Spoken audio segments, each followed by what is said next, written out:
자원하고 순종한 이들의 명단이라는 제목으로 말씀을 함께 나누고자 합니다. 이제 포로 귀환 공동체가 예루살렘 성안과 약속의 땅 전역에 정착을 하게 됩니다. 유다 백성이 이 예루살렘에 정착을 한다라는 것은 어떤 의미가 있을까요? 이는 구원의 새로운 전환점임을 말씀을 하고 있습니다.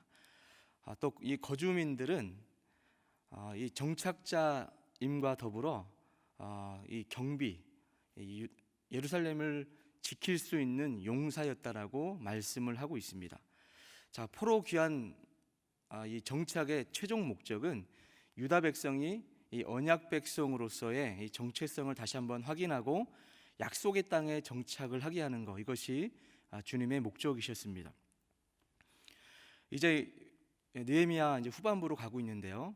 1장부터 7장까지의 말씀은 이제 이 성벽 재건에 관한 말씀들을 쭉 하였습니다. 여러 가지 방해가 있었지만 정착을 잘 해서 이제 성벽 재건을 이제 마무리했습니다. 그리고 8장부터 10장까지 말씀을 보게 되면 학사 에스라가 율법을 선포하고 또 읽어주고 해석을 시켜 주었을 때에 울면서 회개하고 주님 앞에 헌신을 하였습니다. 이 말씀이 마쳐진 다음에 이 11장 말씀은 다시 그 7장 이후에 이 순서에 맞춰서 가듯이 쭉 그 어떤 사람이 어떻게 정착을 하고 있는가를 열거해 주고 있는 말씀입니다. 즉, 이 정착을 하고 있는 이 부분들과 정착을 하게 하는 데에 주님의 목적이 있음을 잘 설명을 하고 있습니다. 본문 말씀이 너무나 길어서 다 읽지 않았기 때문에 짧게 오늘 단락을 잠깐 구분을 해드린다면, 방금 읽었던 1, 2절은 서론에 해당합니다. 그리고 3절부터 24절까지의 말씀은 예루살렘에 거주한 명단을 쭉 나열해요. 읽다 보면 굉장히 단어들도 어렵고 발음하기도 어렵습니다. 하여간 그 명단이 쭉 나오게 되고, 특별히 3절부터 9절은 백성의 지도자들을 쭉 열거합니다. 그리고 10절부터 14절은 제사장이 누구였다, 또 15절부터 18절은 레위인들이 정착한 사람들을 열거하고, 19절부터 24절은 기타 봉사자들, 성전 문지기부터 시작해서 여러 봉사자들을 쭉 열거하고요. 25절부터 36절은 예루살렘에만 정착을 하게 하는 게 아니고 예루살렘 성 밖에도 사람들을 정착하게 했거든요. 그래서 이런 사람들까지도 쭉 누가 정착을 하게 했는지, 특별히 25절부터 30절은 유다 자손을 이야기를 하고 31절부터 36절은 베냐민 자손에 대한 설명을 쭉 하게 됩니다. 자, 이 말씀을 쭉 보게 되면 정착자들은 에스라의 말씀을 듣고 참회하고 정화된 자들로 하나님의 말씀의 법대로 살기를 결심했습니다. 이제 결심을 했는데 이제 예루살렘의 사람들을 정착을 시켜야 되거든요. 그러다 보니 이제 이 정착을 할 사람들이 필요하잖아요.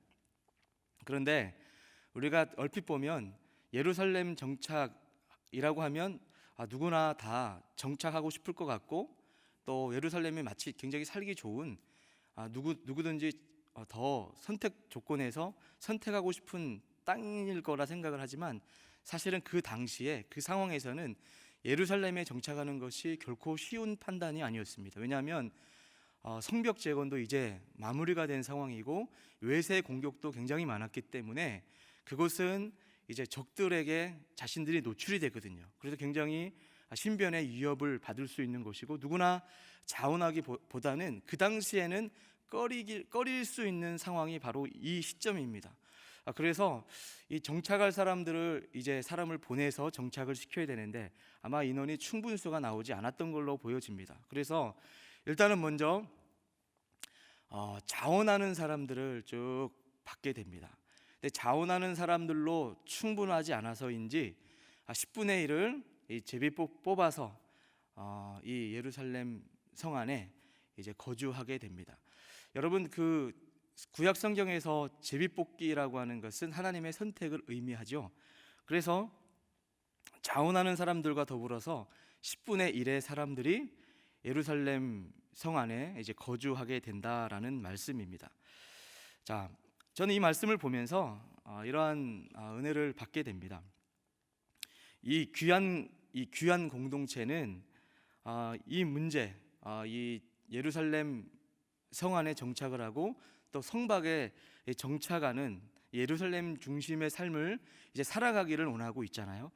그렇게 이제 마음의 바람들은 서로 결심을 했고 하나님 중심으로 한번 잘 살아보자라고 원칙은 정했는데 정작 갈 사람들은 제비뽑기를 하고 자원하는 사람들이 갈 수밖에 없었다라는 이 말씀을 보면서 어떤 깨달음을 갖게 되냐면 하나님의 나라와 또 하나님의 공동체를 세워가는 데에는 이렇게 자원하는 사람들로 하나님의 역사가 이루어져 가는구나라는 은혜를 받게 됩니다. 좀 전에 설명을 드렸던 바와 같이 예루살렘에 이주해서 정착을 한다라는 것은 결코 쉬운 결정이 아니었습니다. 자신의 삶의 터전을 버리고 예루살렘에 정착을 해서 이렇게 살아가야 되는 것이 굉장히 큰 헌신이었다라는 거죠. 특별히 오늘 본문 말씀 1절부터 3절을 보게 되면 그것들을 잘 설명을 하고 있어요. 제가 다시 한번 읽겠습니다. 백성의 지도자들은 예루살렘에 거주하였고 그 남은 백성은 제비 뽑아 10분의 1은 거룩한 성 예루살렘에서 거주하게 하고 그 10분의 9는 다른 성읍에 거주하게 하였으며, 자, 이렇게 말씀을 하고요. 예루살렘에 거주하기를 자원하는 모든 자를 위하여 백성들이 복을 빌었느니라.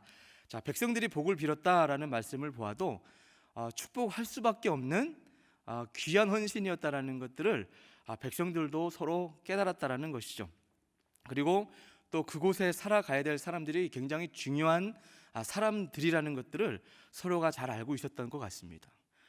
그러면 3절 보니까 이스라엘과 제사장들과 레위 사람들과 느디딥 사람들과 솔로몬의 신하들의 자손은 유다 여러 성읍에서 각각 자기 성읍, 자기 기업에 거주하였느니라. 자, 이렇게 말씀하는 걸 보니까 이 모든 이스라엘 백성들은 각각 자기 성읍에 거주했던 사람들이에요. 그렇기 때문에 예루살렘에 거주하기 위해서 자원했던 또 10분의 1의 하나님의 선택을 받았던 사람이었던, 사실 굉장히 큰 헌신이 필요했던 상황임을 지금 이 3절 상반부에 설명을 하고 있는 겁니다. 그러면서 예루살렘 이 3절 후반부를 보게 되면 예루살렘에 거주한 그 지방의 지도자들은 이러하니 라고 하면서 설명을 쭉 하고 있는 것이죠. 즉 자원했던 사람이든 선택받아 왔던 사람이든 굉장히 큰 헌신이 동반되어졌다라는 것을 말씀을 하고 있습니다. 사랑하는 우리 성도 여러분, 자, 우리가 하나님의 말씀 앞에 은혜를 받고 혹시 깨달음 가운데 말씀대로 살아야지라고 헌신하셨습니까?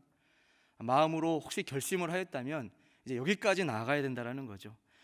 신앙은 이 결심에서 끝나는 것이 아니고 발을 옮기는 것입니다. 자원하에서 손해를 감수하고 불편함을 감수하고 어쩌면 굉장한 위험을 감수해서라도 주님의 부르심과 선택과 주님의 영광을 위해서라면 우리 공동체가 여호와 중심의 신앙, 바른 공동체로 세워져 갈 수만 있다면 내 기꺼이 자원하리라, 기꺼이 헌신하리라 라는 이 결심이 동반되어져야 된다는 것을 이 말씀을 통하여 우리에게 보여주고 있습니다.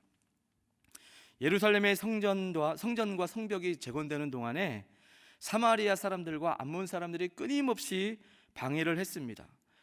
그래서 이 성전과 거룩한 도성, 즉 예루살렘 중심의 거룩한 백성으로 살아가려면 그 주변 도시로 사람들이 이주를 해야 된다는 것을 말씀을 하고 있습니다. 그래서 먼저 백성들, 지도자들이 먼저 이주를 해야 되고 거기서 모범을 보여야 되고 예루살렘에서 여호와 중심의 신앙으로 잘 무장되어서 이제 그 각 지역에 가서 지도를 해야 된다는 것을 의미를 하고 있습니다. 사랑하는 성도 여러분, 때로는 신앙생활 하다 보면 이런 일이 참 많이 있는 것 같아요. 나는 원치 않고 하기 싫은 일이 있잖아요. 기왕이면 좀 불편하고 힘들고 위협스러운 일보다는 내가 원하는 일을 하고 싶을 때가 사실 많이 있는 것 같습니다. 이게 인간의 본능이고 당연한 인지상정의 생각이겠죠. 그러나 내가 원하지 않아도 하나님이 원하신다면, 하나님이 가라라고 말씀한다면 가는 신앙, 또 혹시 하나님이 억지로 떠밀러서 가기보다는 혹시 내가 자원해서 갈 수만 있다면 얼마나 귀한 하나님이 보시기에 성도일까요? 하나님이 원하신다면 가야 할 곳이 있고 해야 할 일이 있다라는 그것으로 믿는 성도, 이 시대에 하나님이 찾는 성도가 아닐까라고 생각을 해봅니다. 지도자들은 그런 의미에서 솔선수범을 해야 되겠고, 우리 성도들은 좀 더 쉽고 편한 길이 아니라 주님의 부르심에 순종하는 것이 사실은 더 형통한 길이고 사실은 더 복된 길이라는 것을 믿고 나아가는 우리 3일의 성도가 되기를 주님의 이름으로 축복합니다. 자, 이렇게 이제 3절까지 쭉 말씀한 다음에 4절부터 쭉 후반부 말씀을 보게 되면 아까 좀 전에 길게 쭉 나열을 했습니다. 지도자들, 제사장, 레위인, 또 기타 봉사자들, 그리고 예루살렘 밖에 그 재정비를 이 11장 후반부까지 쭉 설명을 한단 말이죠. 자, 그들이 자원하고 정착을 했는데 이제 이들의 이 모든 삶을 하나하나 다시 한번 살펴보면 4절부터 9절까지는 예루살렘에 거주한 지방 가문의 지도자들을 쭉 9절까지 설명을 했습니다. 그리고 유다 지파 사람들 특별히 6절에서 설명을 하고 있고 7절부터 9절까지의 사람들이 레위 지파 사람들임을 말씀을 하고 있습니다. 특별히 6절을 보게 되면 어떤 사람들이냐라고 이야기를 하냐면 예루살렘에 거주한 베레스 자손은 모두 468명이니 다 용사였더라라고 말씀을 합니다. 용사. 이 성경 말씀에 평행 9절이 나오는 성경 말씀이 있습니다. 바로 역대상 9장 6절 말씀인데요. 거긴 좀 더 디테일하게 설명을 잘해주고 있어요. 거기에는 세라 자손 중 690명이 이제 큰 용사로 기록되어 있습니다. 여기서 말하고 있는 큰 용사라고 번역된 하일이라고 하는 이 단어는 전쟁에 능한 용사를 말씀을 하고 있습니다.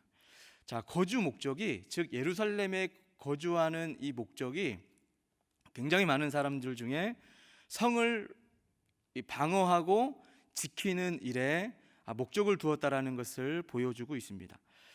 자, 성을 보호하고 또 지키는, 이 방어하는 목적을 가지고 예루살렘에 정착을 하게 했다라고 하는 말씀을 보면서 또 어떤 깨달음과 은혜를 받게 되냐면 신앙생활을 해나가고 하나님의 뜻을 이루어 가는데 이 신앙 공동체, 이 예루살렘 중심 공동체, 즉 그곳은 어떤 공동체입니까? 즉 하나님 말씀 중심, 또 여호와 하나님을 믿는 그 신앙 중심, 예배 중심 공동체라고 말씀을 할 수가 있습니다. 그렇게 신앙 중심의 공동체를 이어가고 싶은데 늘 공격을 하고 예루살렘을 침략하려고 하고 무너뜨리려고 하는 그런 세력들이 항상 있다라는 것을 우리에게 보여주고 있는 것이죠. 이런 상황 가운데 이사야서 2장 1절부터 3절까지를 보게 되면 이제 이 이스라엘 백성들이 정착을 하면서 여호와 중심 공동체에 대한 예언이 성취되는 것을 이사야 2장 1절 3절까지 말씀을 하고 있거든요. 혹시 부탁을 드렸는데 이 말씀을 띄워줄 수 있을까요? 우리 같이 한번 1절부터 3절까지 한번 읽을까요? 시작. 아모스의 아들 이사야가 받은 바 유다와 예루살렘에 관한 말씀이라. 만일에 여호와의 전에 산이 모든 산 꼭대기에 굳게 설 것이요 모든 작은 산 위에 뛰어나리니 만방이 그리로 모여들 것이라. 많은 백성이 가며 이르기를 오라 우리가 여호와의 산에 오르며 야곱의 하나님의 전에 이르자. 그가 그의 길을 우리에게 가르칠 것이라. 우리가 그 길로 행하리니 이는 율법이 시온에서부터 나올 것이요 여호와의 말씀이 예루살렘부터 나올 것임이니라. 아멘. 이렇게 예루살렘 중심, 또 거기서 예배를 드리면 말씀 중심으로 살려고 했던 염원이 이렇게 성취가 되는 모습을 볼 수가 있습니다. 이렇게 우리가 예루살렘 시온 중심, 하나님 중심으로 사는 것이 우리 인생의 목적이고 또 마땅한 신앙인의 삶의 자세일 텐데, 이렇게 살아가려고 하는 데에 늘 방해의 세력과 영적인 외세의 공격이 있다는 것을 우리가 깨달아야 됩니다. 이제 말씀을 정리하면서 이렇게 정리를 했으면 좋겠습니다. 우리가 신앙생활을 하며 이 성경 중심, 말씀 중심의 삶을 살아가는 사람이 되려면 이 약속의 땅이, 이 우리가 지금 발을 딛고 있는 이 땅이 바로 약속의 땅과 같잖아요. 이 약속의 땅이 하나님의 통치가 실현되는 곳이 되어야 된다는 것이죠. 그렇다면 우리가 먼저 하나님의 참된 이 백성이 되어야 됩니다. 예루살렘에 거주하기를 자처하며 또한 하나님이 선택한 사람이라는 것을 우리가 믿으면서 우리가 지금 처해져 있는 이 공동체, 이 교회, 이 땅에서 하나님의 말씀 중심의 신앙으로 살아가기를 뜨겁게 염원해야 된다는 것이죠. 그냥 마음의 결심으로만 끝나는 것이 아니라 정말 발을 옮기고 우리가 발을 딛고 있는 곳에 정말 자원하는 심령으로 순종하며 살아갈 때 우리가 살고 있는 이 땅이 정말 약속의 땅과 같은 그러한 공동체와 그러한 땅이 될 수 있다는 겁니다. 우리가 밟는 모든 땅이 경배하는 삶의 터전이 되었으면 좋겠습니다.